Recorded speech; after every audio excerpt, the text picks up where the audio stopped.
अस्सलामुअलैकुम dear students, आप लोगों को introduction to vector and tensor analysis के 11th लेक्चर में खुशामदीद कहता हूँ।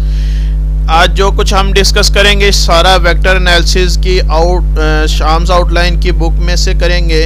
पहले हम 4 चैप्टर इसके पढ़ चुके हैं। 5th चैप्टर वेक्टर इंटीग्रेशन के नाम से।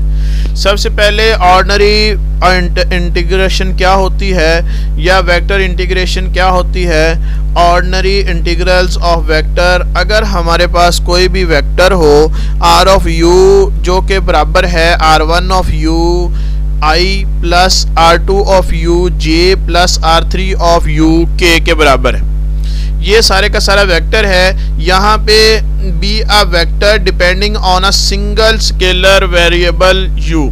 स्केलर वेरिएबल u पर ये डिपेंड करता है ये वेक्टर, और ये इसमें यहाँ पे जो कंपोनेंट्स हैं जिसको हमने नाम दिया है r1 of u, r2 of u, r3 of u, ये कंटिन्यूअस है। Suppose continuous in a specified integral, और ये इंटीग्रल किसी इंटरवल स्पेसिफाइड इंटरवल में ये कंटिन्यूअस है, मतलब इसकी लिमिट एग्जिस्ट करती है और लेफ्ट हैंड लिमिट और राइट हैंड लिमिट दोनों बराबर है। अब अगर इंटीग्रल हो तो ये इंटीग्रल इसके ऊपर अप्लाई हो विद रिस्पेक्ट टू u, तो वो बराबर होगा i integral from r1 integral of r1 of u du। इसी तरह से j बाहर आ जाएगा, इसी तरह से k बाहर आ जाएगा और इनके कंपोनेंट पर अप्लाई हो जाएगा। तो is called the indefinite integral of r of u if there exist a vector s of u।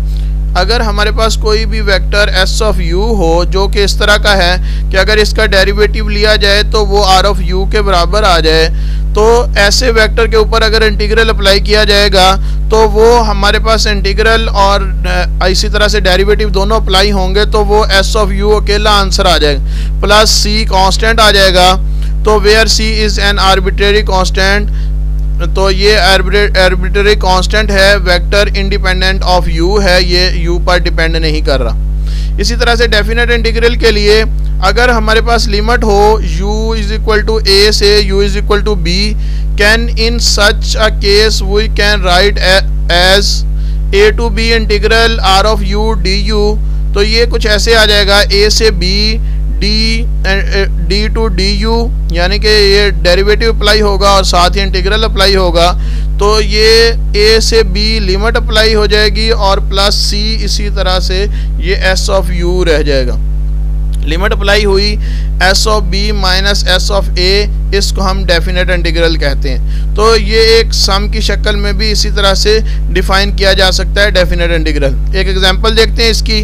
अगर r ऑफ u हमारे पास u minus u square of i, इसी तरह से प्लस 2u क्यूब j, इसी तरह से माइनस 3k, ये एक इंटीग्रल एक हमारे पास वेक्टर है। इसका अगर इंटीग्रल भी लें, a पार्ट में इंटीग्रल है और b पार्ट में डेफिनेट इंटीग्रल है। इसमें इंडेफिनेट इंटीग्रल है, लिमिट्स नहीं है, यहाँ पे डेफिनेट इंटीग्रल है, लिमिट्स दी गई हैं 1 से 2।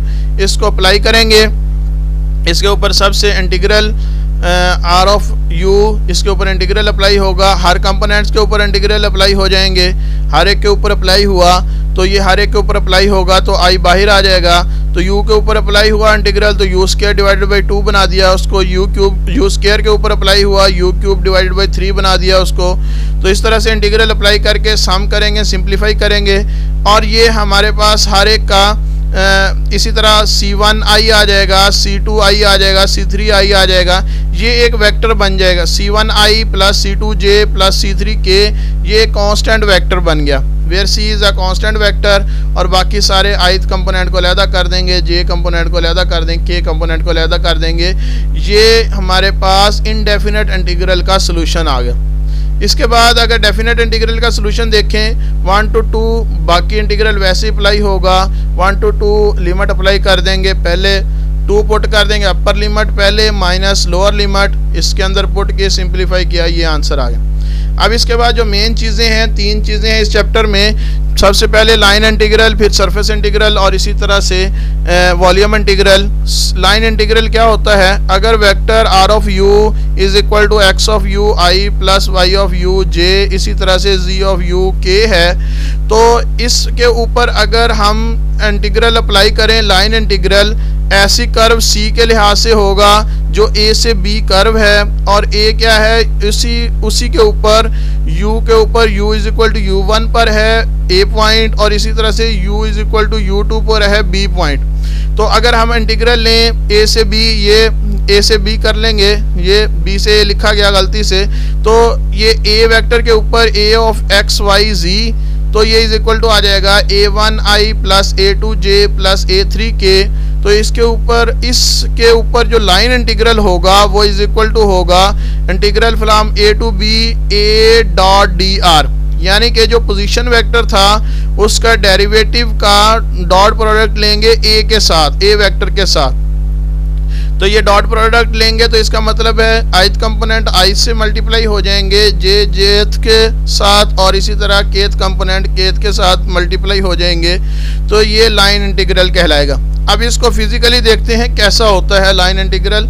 अगर स्केलर फील्ड हो हमारे पास तो लाइन इंटीग्रल, ये स्केलर फील्ड f है, इसके ऊपर लाइन इंटीग्रल c के अलॉन्ग हम ले रहे हैं, c है फ्रॉम a टू b।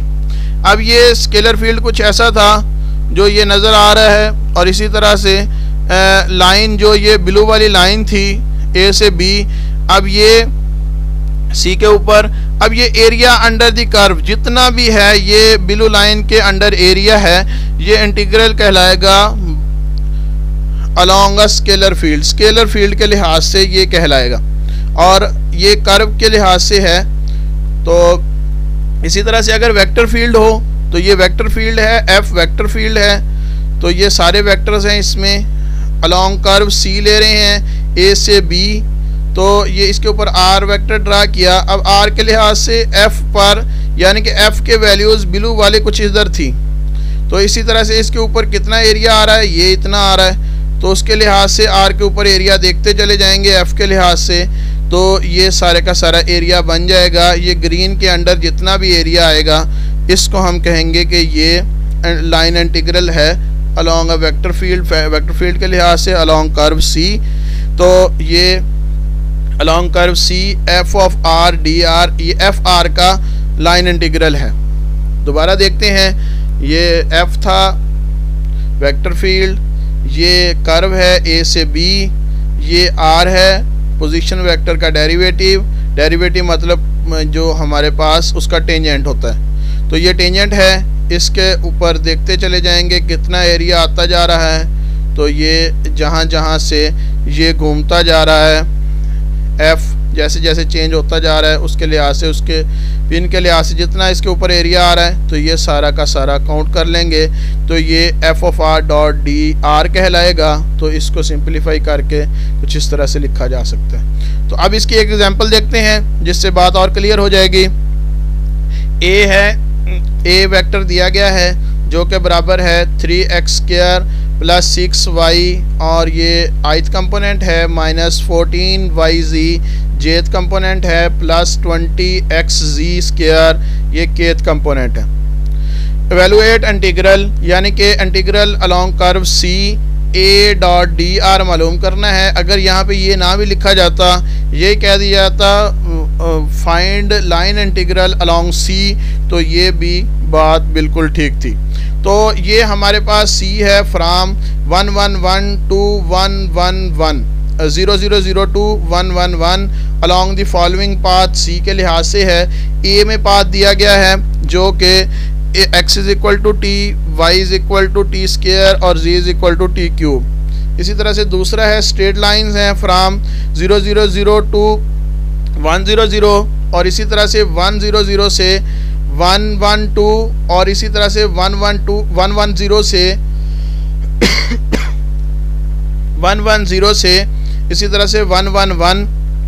ये एक स्ट्रेट लाइंस हैं, पहली इससे इस पर है, दूसरी इससे इस पर, और तीसरी इससे इस पर। इसके लिहाज से लाइन इंटीग्रल मालूम करना।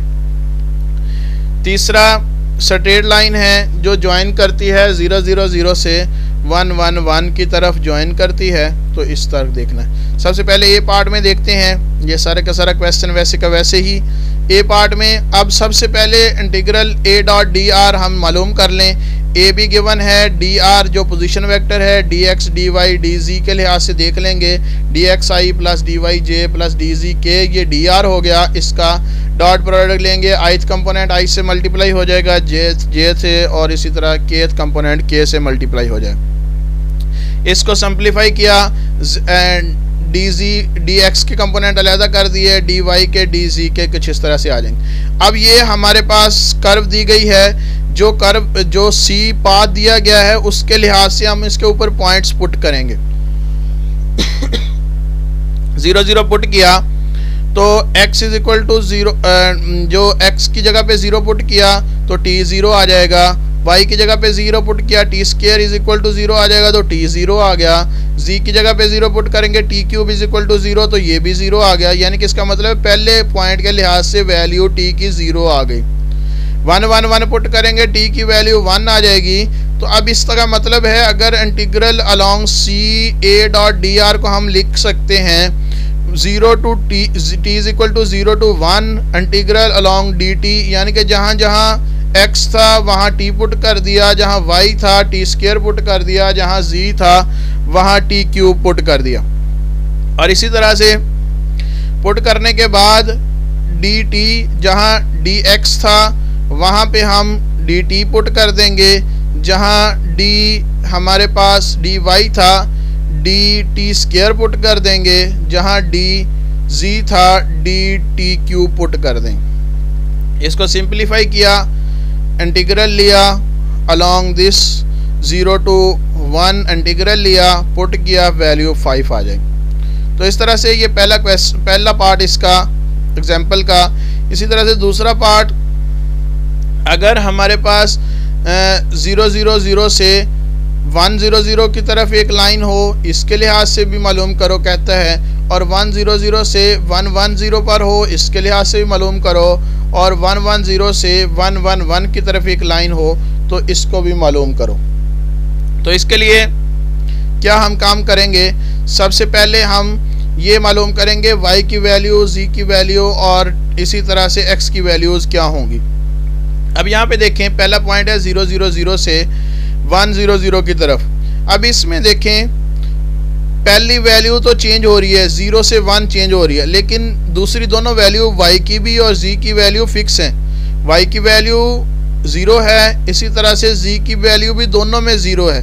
तो हम सबसे पहले जो फिक्स वैल्यू हैं वो वैसे की वैसे ही y इज इक्वल टू 0 और इसी तरह से z इज इक्वल टू 0 ये पुट कर देंगे। तो इसका मतलब है y 0 है तो इसका अंदर चेंज dy भी 0 हो जाएगा, z अगर 0 है तो इसी तरह से dz भी 0 हो जाएगा। while x vary from 0 to 1, लेकिन x जो है वो वेरी कर रहा है 0 से 1 की तरफ। Then the integral over the part of the path is, तो अब इंटीग्रल कुछ ऐसा बन जाएगा x is equal to 0 to 1, ये x की वैल्यूज़ भी y की वैल्यूज़ भी z की वैल्यू भी पुट कर दी, x वैसे का वैसे ही रहा, y और z दोनों 0 हो गए, इसके लिहाज से dz भी 0 हो गया, dy भी 0 हो गया, dx वैसे का वैसे रहा। सिंप्लीफाई किया 0 से 1, ये इंटीग्रल है, तो अब इसका इंटीग्रल लेंगे तो एक्स क्यूब डिवाइडेड बाई 3 था, तो 3 3 से कैंसिल आउट हो जाएगा, 0 से 1 ये पुट किया तो 1 आ गया। इसी तरह दूसरे पॉइंट के लिहाज से जो दूसरा क्या था, लाइन 1 0 0 से 1 1 0 की तरफ थी, तो हमने वैसे का वैसे ही पुट कर दिया। तो इसमें देखें 1 का 1 ही सेम रह रहा है, x चेंज नहीं हो रहा, लेकिन y 0 से 1 वेरी कर रहा है, और इसी तरह से z सेम है, 0 ही है दोनों में। तो x और z की वैल्यूज़ वैसे ही रहने देंगे जो सेम है, और y वेरी कर जाएगा हमारा 0 से 1। तो इसमें वैल्यू पुट करेंगे y फ्राम 0 टू 1, सिंप्लीफाई किया, पुट किया तो 0 आंसर आ गया। इसी तरह से थर्ड लाइन थी 1 1 0 से 1 1 1 की तरफ, तो इसमें देखें x भी सेम है और y भी सेम है, जो वेरी नहीं कर रहे। यहाँ पे x की वैल्यू भी 1 ही है दोनों पॉइंट्स में, y की वैल्यू भी 1 ही है, लेकिन हम तीसरा पॉइंट 0 से 1 यानी कि z जो है वो पॉइंट चेंज कर रहा है। कोऑर्डिनेट जो z एक्सिस के अलोंग है 0 से 1 है, तो इसके लिहाज से इंटीग्रल ले लेंगे, सिंप्लीफाई करेंगे 0 से 1, तो ये आ जाएगा हमारे पास इंटीग्रल लिया क्यूब डिवाइडेड बाई 3, तो ये 20/3, तो 0 से 1 वैल्यू पुट करने पर अब देखें 3 इंटीग्रल की अलग-अलग वैल्यूज़ आ गई। तो ये तो कह रहा था अलोंग तीनों के लिहाज से मालूम करो, तो हमने तीनों को ऐड कर दिया। Integral along curve C A dot D R, तो इनको सम कर दिया 1 + 0।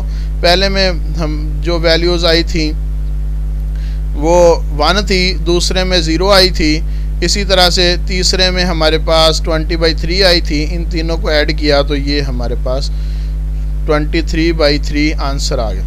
इसके बाद थर्ड पार्ट था इसी क्वेश्चन का, जिसमें हमें दिया गया है एक के तीनों ही वेरी कर रहे हैं 0 से 1, पहला x y भी एक ही पॉइंट में 0 से 1 और z भी 0 से 1 जो चेंज हो रहे हैं। तो अब देखें जो पैरामीट्रिक इक्वेशन इसकी अगर देखें तो 0 0 0 फिर 1 1 1, तो इसकी पैरामीट्रिक इक्वेशन कुछ ऐसे बन जाएगी x = t, y = t और z = t। तो दोनों एक एक पॉइंट से बढ़ रहे हैं। तो इसमें क्लोज्ड कर्व कोई भी कर्व c के लिहाज से a डॉट डी आर जो लाइन इंटीग्रल है वो 0 से 1, यानी कि t जो वेरी कर रहा था 0 से 1 कर रहा है, तो पुट कर देंगे, सिंप्लीफाई कर लेंगे। 0 से 1 3t² plus 6t minus 14t² plus 20t³, तो इसको सिंप्लीफाई कर देंगे और इसके बाद इसके ऊपर इंटीग्रल लेंगे। इंटीग्रल लेने के बाद लिमिट पुट करेंगे तो ये 13/3 आंसर आ जाए।